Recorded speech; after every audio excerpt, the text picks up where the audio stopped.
There was a time when finding an extra $100 felt like a small victory. Maybe it meant a nice dinner, a weekend trip, a few new clothes, or simply the comforting feeling that you had a little breathing room.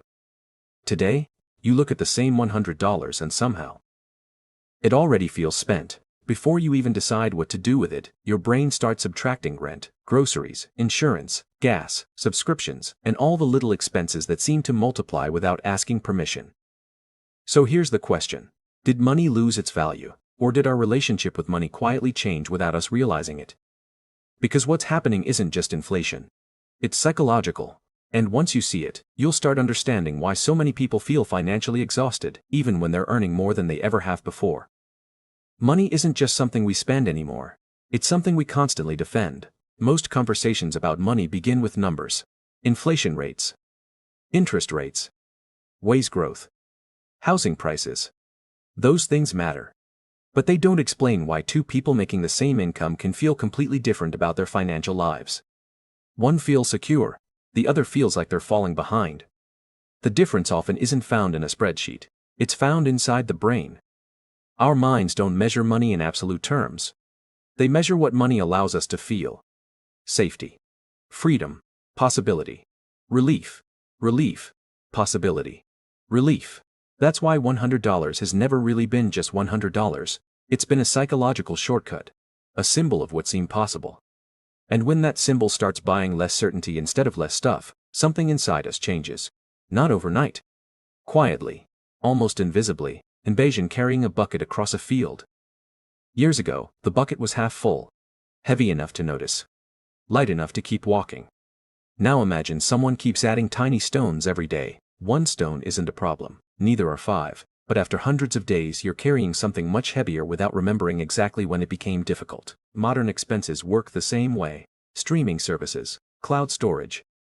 Price increases so small they barely register. Higher insurance premiums. A grocery bill that's just a little bigger every month. None of them feel catastrophic. Together, they reshape how your brain experiences money. That's one reason why receiving an unexpected $100 often creates less excitement than it once did.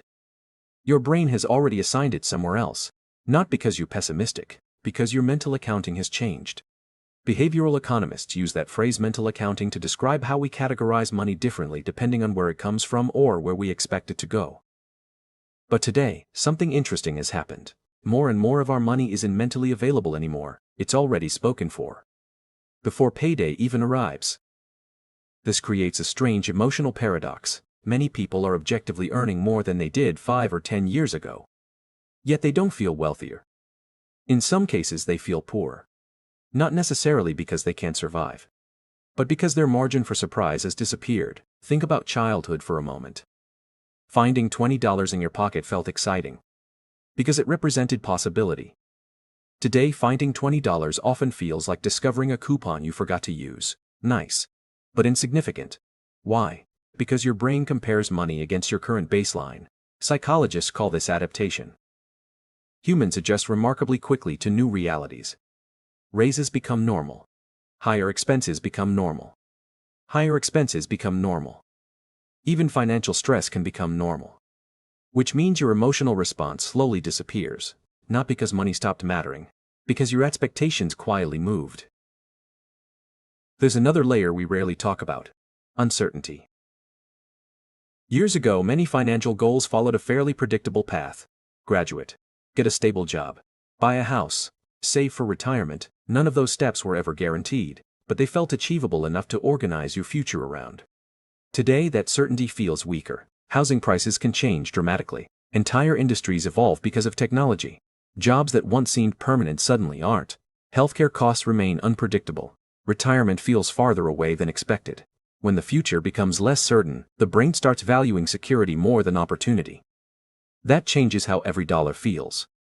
The same $100 no longer asks, "What can I enjoy?" Instead it asks, "What future problem might this solve?" That's a completely different emotional experience. This is why financial anxiety often survives income growth. We assume anxiety comes from having too little money. Sometimes it does, but sometimes anxiety comes from feeling unable to predict what money will need to do next. Your emergency fund isn't just savings, it's emotional stability. Insurance isn't only financial protection. It's buying uncertainty down. Diversification isn't merely an investment strategy. It's reducing the emotional weight of being wrong. Notice something interesting. Many financial decisions are actually emotional decisions wearing mathematical clothing. And that's not irrational. It's human. Our brains evolved to survive uncertainty long before they evolved to optimize retirement accounts. Companies understand this psychology remarkably well. Many modern products aren't sold because they're essential. They're sold because they reduce friction. One-click checkout, automatic renewals, buy now, pay later, monthly subscriptions instead of large purchases. Each decision feels easier, smaller, almost invisible. But invisible decisions accumulate, not just financially, psychologically. The more spending happens automatically, the less connected we feel to individual dollars. Money becomes something moving around us instead of through us. Like water flowing through pipes hidden behind walls. You know it's there, you just don't experience it. Until the bill arrives. That's why so many people open their bank account and think, where did it all go? Often nothing unusual happened. Everything happened exactly as designed.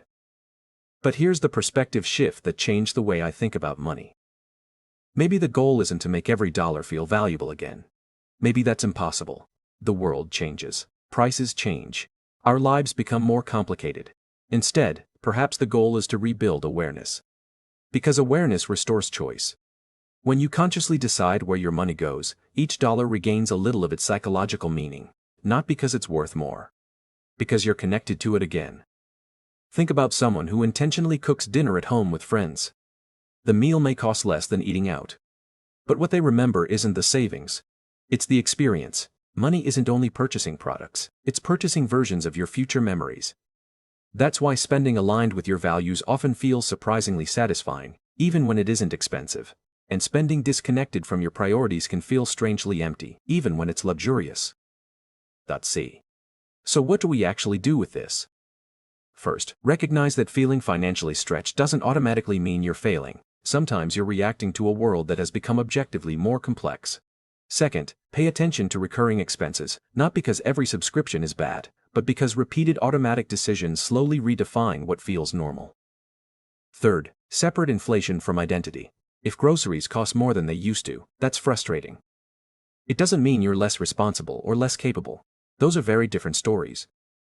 Finally, leave room for small moments of financial freedom. Not reckless spending, not guilt-driven saving, just enough flexibility to remind your brain that money still represents possibility, not only obligation. Because if every dollar is immediately assigned to survival, eventually your mind begins to believe survival is all money is for, and that's a heavy way to live. Not as a real reason $100 feels different today, not simply because prices changed, but because our emotional relationship with uncertainty changed alongside them. Money has always been about more than purchasing power. It's been about how safe tomorrow feels. How much choice we believe we still have. How much breathing room exists between today's responsibilities and tomorrow's unknowns. So the next time you catch yourself thinking, 100 isn't worth what it used to be, pause for a second. You might be noticing something much deeper than inflation. You might be noticing how your mind has adapted to a world that constantly asks money to carry more emotional weight than it once did, an understanding that doesn't magically make life cheaper. But it does make your experience of money a little clearer. Sometimes clarity is its own form of wealth. Not because it gives you more dollars, but because it helps you carry them with a little less fear. Subscribe for more videos that help you understand money, behavior, and the world around you.